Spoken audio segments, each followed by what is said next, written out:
앞서 촬영했던 프라이베이트 데이터 부분 중에 정정할 내용이 있습니다.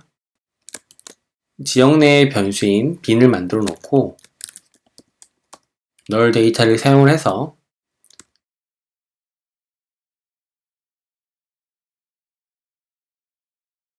이와 같이 사용할 수 있다고 말씀을 드렸죠. 그런데 문제가 있습니다. 어떤 문제가 있냐면 클래스를 한 번만 사용한다는 문제가 없는데 여러 번 사용하게 된 문제가 생깁니다. 예를 들어 볼게요. 변수 a가 있다고 합시다.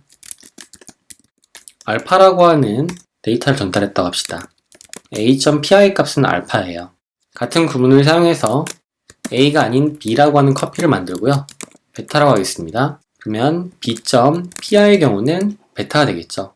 이때 먼저 생성했던 a 커피의 객체는 피아 값이 알파여야 되죠. 별도의 독립적인 객체들이니까 하나의 부모에서 태어났다 할지라도. 그런데 a.pr를 보게 되면 베타로 바뀌어 있는 게 볼 수 있습니다. 즉 문제가 되고 있다는 것이죠. 커피에서 a 객체와 b 객체가 태어났을 때 이 언더바 bin이라고 하는 것은 생성된 모든 객체가 공통적으로 참조하고 있다 보니까 기존에 a라는 객체가 생성되면서 담았던 알파라고 하는 값이 b라는 객체가 태어나면서 추가한 베타라는 값으로 교체가 돼버리면서 결국 a의 피아가 바뀌는 웃지 못할 사고가 생기는 것입니다. 그래서 이와 같이 랩 변수를 사용하는 방식을 쓰는 것은 적절치 않은 것으로 정정하도록 하겠습니다. 결과적으로 위크맵을 쓰는 방법은 어떠할까? 그 부분을 다시 한번 살펴볼게요. 위크맵을 쓰면 이와 같은 문제가 안 생기는지. 앞서와 달리 위크맵을 쓰는 상태로 클래스를 내보내 보겠습니다.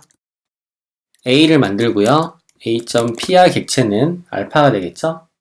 b는 베타라고 써보겠습니다. 자, b.pr는 베타입니다.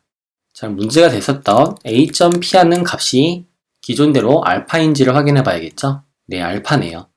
자, 이 부분이 위크맵을 사용하는 이유로 좀 기억을 해주시면 좋을 것 같습니다. 기존 방식처럼 스코프를 만들어 놓고 지역 변수를 만들고 내부에 있는 데이터가 외부에서 사용이 된다고 했을 때 이 데이터가 안에 있는 기존 데이터를 참조할 수 있다고 했잖아요. 클로저랑 같은 개념처럼 느껴질 텐데요.